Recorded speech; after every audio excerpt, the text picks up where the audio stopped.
LDF സ്ഥാനാർത്ഥികളെ വിജയിപ്പിക്കുന്നതിനായി LDF ശ്രീകണ്ഠപുരത്ത് പ്രഭാത നടത്തം സംഘടിപ്പിച്ചു. സ്ഥാനാർത്ഥികളോടൊപ്പം ശ്രീകണ്ഠപുരം കോട്ടൂർ മുനിസിപ്പൽ സ്റ്റേഡിയത്തിന് സമീപം ആരംഭിച്ച പ്രഭാത നടത്തം ശ്രീകണ്ഠപുരം ടൗൺ പരിസരത്തുകൂടി ശ്രീകണ്ഠപുരം നഗരസഭയ്ക്ക് മുമ്പിൽ സമാപിച്ചു. നഗരസഭയിലെ 22, 23, 24 വാർഡുകളിലെ സ്ഥാനാർത്ഥികളായ T K Ratnakumar, PV Vinod, CM Thomas എന്നിവരോടൊപ്പം പ്രവർത്തകരും LDF നേതാക്കളും പ്രഭാത നടത്തത്തിൽ അണിചേർന്നു. KV ഗീത സ്വാഗതവും MP രാഘവൻ അധ്യക്ഷതയും വഹിച്ച ചടങ്ങിൽ P മാധവൻ ഫ്ളാഗ് ഓഫ് ചെയ്തു. T K Ratnakumar, PV Vinod, CM Thomas എന്നിവർ സംസാരിച്ചു. ഈ വരുന്ന തിരഞ്ഞെടുപ്പിൽ നഗരസഭ ഭരണസമിതിയുടെ അന്ത്യം കുറിക്കുന്നതിനുള്ള സന്ദേശം കൂടിയാണ് ഈ ഒത്തുചേരൽ എന്ന് ടി കെ രത്നകുമാർ പറഞ്ഞു.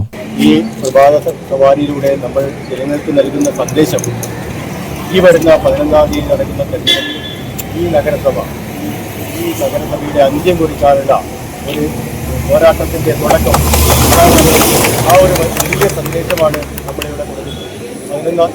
ഇനി കേവലം 10 ദിവസം, 11-ാം ദിവസം നമ്മൾ ഈ സ്ഥാപനത്തിൽ നമ്മുടെ ചെങ്കൊടി പാറിക്കുമെന്നുള്ളതിൽ യാതൊരു സംശയവുമില്ല. നമ്മുടെ ഇടതുപക്ഷ ജനാധിപത്യ മുന്നണിയിലെ എല്ലാ വിഭാഗം ആളുകൾക്കും സധൈര്യം കടന്നു പോകാൻ പറ്റുന്ന ഇടതുപക്ഷ വിജയികൾ അല്ലെങ്കിൽ ഈ നഗരസഭയിലേക്ക് നമുക്ക് അഭിമാനത്തോടെ കടന്നു ചെല്ലാൻ പറ്റും എന്നുള്ളതിന് നാളിതുവരെയുള്ള നമ്മുടെ തെരഞ്ഞെടുപ്പ് പ്രവർത്തനത്തിൽ നിന്നും നമ്മുടെ വിവിധ പ്രദേശങ്ങൾ സഞ്ചരിച്ചെന്നും എനിക്ക് മനസ്സിലായിട്ട് നാടെല്ലാം അത്യുത്സാഹത്തിലാണ്.